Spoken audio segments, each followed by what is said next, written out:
It's time for another episode of Ask the Lawyer, and today we're going to ask, should you stay in the marital home when you're going through a divorce? Hi, I'm Rob Rosenthal with AskTheLawyers.com. My guest today is attorney Kelli Hooper of KBH Law in Atlanta. Kelli, welcome back. Thank you for joining me again. Thanks, Rob. Good to see you. So I'm sure you've heard this question before. Should I stay in the marital house? Are there reasons to stay, reasons not to stay? What's your advice on this whole situation? Well, usually the analysis starts with whether there are children. Most divorces involve a house because that's usually most Americans' most significant asset. Right.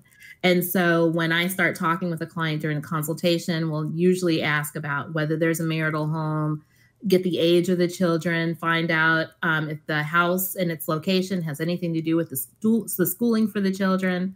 Other factors to consider is when the divorce is being filed, and if the parties anticipate staying in the current home, or if they anticipate, everyone moving to different areas after the divorce is finalized.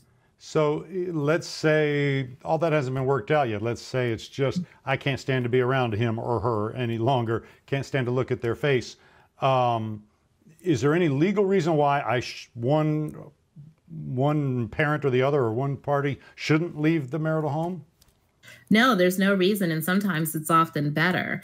If the marital relationship has become so bad that it's toxic and neither party can operate, with the other being there, that they're just having difficulty being in the same space, it's often better for one to relocate out of the marital home and leave the other one there. Generally, the person who leaves is not the one who has custody of the children. So it's very atypical in my practice for a, let's say, mom and kids to move out of a house and leave the dad in the home. Generally, it would be whoever's staying with the children remains in the home, and then the other parent would relocate out to an apartment or to a friend's house or to a family while they're going through the divorce. What's your advice for parents? You mentioned the most important thing is the kids. What's your advice for them to help make this whole transition time easier for the kids? With a home, are we talking specifically about a home or just kids in general? With the home specifically. Well, for homes, really the analysis goes back to whether or not the parent who is residing in the home with the child can actually afford the house. If they can't afford the home on their own, then we usually have to get into court, get a temporary order for some sort of support to help pay the mortgage in the house during the pendency of the divorce. And that's usually the most significant concern. If mom and kids or if dad and kids are going to remain in the home, can they maintain this asset during the divorce? Because the worst thing you want is to get halfway through a divorce and find out that the home is under foreclosure and that's the primary resident for, the custodial parent and the child. Right. So how has that worked out then? If one of the parents, one of the couple moves out, how do they figure out expenses for the home, bills, and you mentioned mortgage and all that sort of stuff? Is that just an even 50-50 split?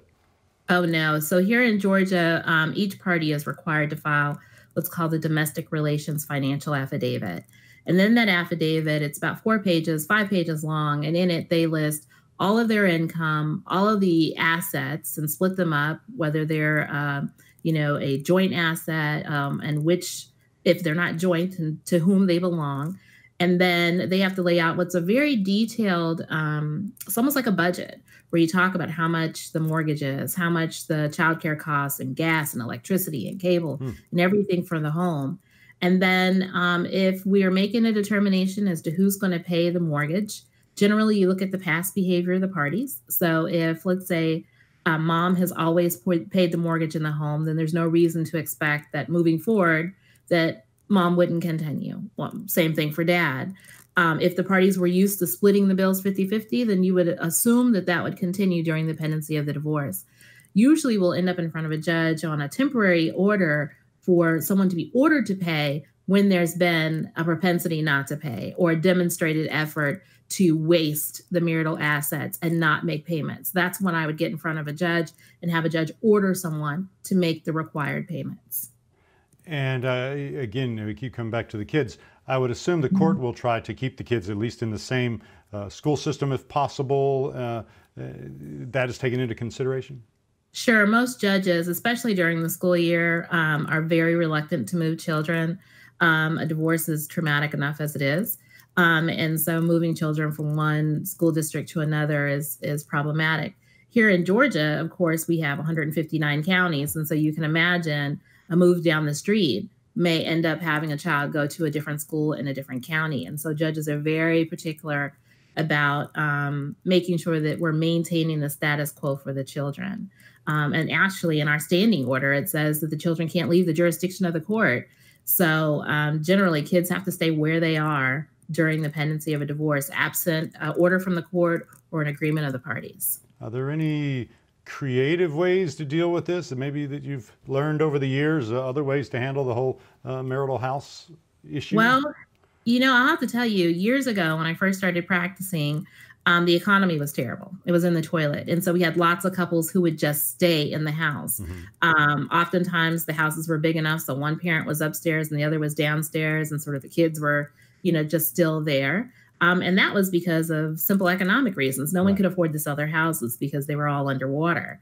Now, because the economy is much better, you see, one person moving out and the other remaining. There's also a concept that I've used in a couple cases. It's called bird nesting. And that is where the children stay in the home and the parents are the ones that rotate in and out. So you don't have children packing bags and leaving for weekends to go stay with the parents. Rather, the children are there in the house. And let's say mom would move in on Sunday night and be there with the children all week long. Sunday evening, mom would go wherever she's going, dad would move in. And so it really provides some stability for the kids. I've done it, 2 or 3 times in cases. It either works or it doesn't based on the parties and their circumstances, but it's called bird nesting and it's pretty creative. That's fascinating. I've never heard of that. How, do things get more complicated if there's a third party, if dad has a girlfriend or mom has a boyfriend? Does that complicate everything? Of course, Rob, of course. Girlfriends and boyfriends complicate everything. So I usually will tell my clients to, let's start again. Generally, having a significant other or a paramour, as we call them here in Georgia frequently, will complicate your case. And generally, it becomes more complicated if that significant other or paramour moves into the new residence with the spouse who has left the marital home. I generally will put language in my orders that say that even if, dad has girlfriend move into his residence, that the children cannot stay overnight with dad if he's been dating, the new girlfriend for less than X number of months. For that particular reason, we do it so that there's some stability in the kid's life, so that you don't see sort of children having to be reintroduced very quickly to new friends of mom or dad. It's helpful in most cases that there's at least a time limit before kids are involved and get to see overnight visitation with the new significant other. What's your advice for people that are going through this, Kelli? Is it obviously, I think based on what you've said so far, try and work out what you can to put the kids first and think about the kids first. Hopefully we do that. Sometimes we let our emotions take over and we don't do that. What other advice do you have? Well, I think that, if these are issues that are concerning to you, then I think you should find an attorney who's really interested in making sure that the kids are taken care of during the divorce. There are, there are many ways to approach the end of a marriage.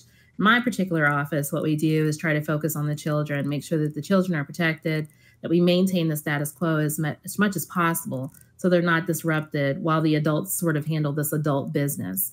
And so if these are issues that are concerning to you, I would encourage you to find an attorney who has the same sort of philosophy for practice. Great, Kelli, thank you. As usual, a lot of great information. Thank you so much. No problem. We'll see you next time. That's going to do it for this episode of Ask the Lawyer. My guest has been attorney Kelli Hooper of KBH Law in Atlanta, Georgia. If you want the best information about family law or you're ready to choose a lawyer that lawyers choose, please visit our website, askthelawyers.com. Also, take a second, click on the button at the bottom of the screen and subscribe to our YouTube channel so you don't miss future episodes. Thanks for watching. I'm Rob Rosenthal with AskTheLawyers.com.